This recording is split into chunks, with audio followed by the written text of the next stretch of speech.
Chers amis, je fais cette vidéo pour essayer, dans la mesure du possible, de répondre à certaines préoccupations d'une jeunesse montante, d'une jeunesse qui a compris quelque chose et qui veut se détacher des idées préconçues sur l'Afrique, les Africains, nos ancêtres, qui veulent se détacher un peu du matraquage qu'ils subissent de la part de certaines religions comme le christianisme et l'islam. Ces personnes-là qui se demandent pourquoi nous, Africains, nous ne sommes pas toujours présents quand il s'agit de parler de religion, de spiritualité.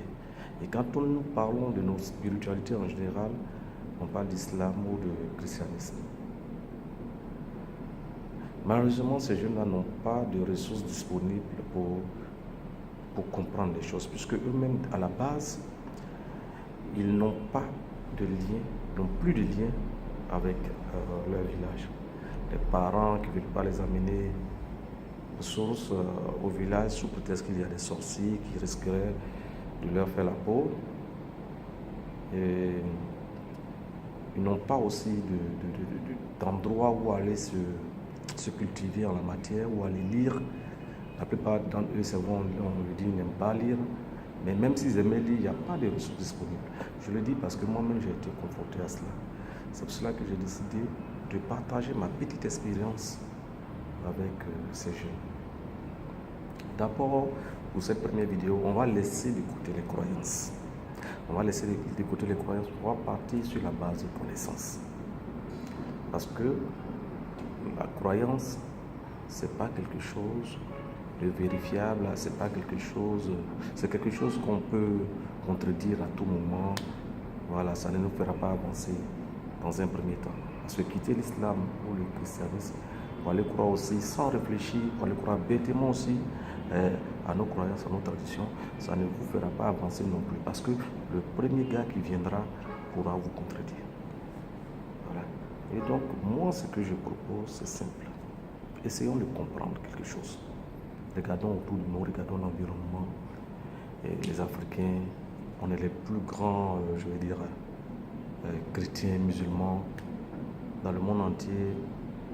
Moi, j'ai été chrétien. J'ai fréquenté d'autres peuples.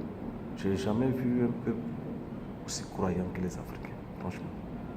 Le matin, quand on se réveille, prier, à midi, prier, on arrive au bureau, prier, on arrive à l'école, prier, on arrive sur son lieu de commerce, prier, on veut monter dans un taxi, prier. Vraiment, on est les champions dans le domaine de tout ce qui est prière. Il n'y a pas un peuple qui invoque Dieu plus que nous. Et malheureusement, on est à la traîne dans tout. On est de plus en plus corrompus, il y a plus de confiance, il y a de plus en plus de violence. Normalement, ça devait être le contraire, puisque maintenant, on croit à un Dieu qui est censé être bon, miséricordieux, tout savoir, qui est censé être la solution à tous nos problèmes.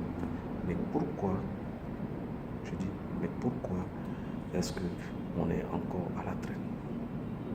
C'est la question qu'on va se poser. Même avant, quand nous n'étions pas aussi religieux, on n'avait pas tous ces problèmes. Quand nos parents étaient chacun à sa croyance, on n'était pas aussi malheureux, bien au contraire. Bien au contraire, l'Afrique vivait dans l'abondance. L'Afrique était le continent où il y avait presque tout. L'Afrique était le pays qui connaissait ni famille.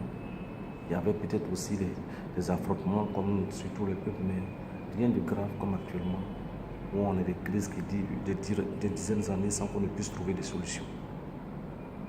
Voilà. Donc ma démarche est la suivante, c'est pourquoi ne pas essayer de comprendre comment nos ancêtres vivaient, comment nos ancêtres arrivaient à régler les conflits, comment nos ancêtres arrivaient à éviter tous ces pièges du monde actuel pour pouvoir vivre ensemble. C'est cela.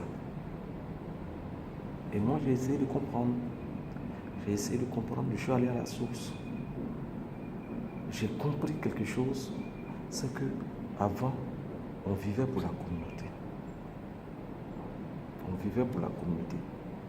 Toutes les lois et tous les interdits qu'un cours dans un village, quand vous y réfléchissez bien, vous voyez qu'en fait,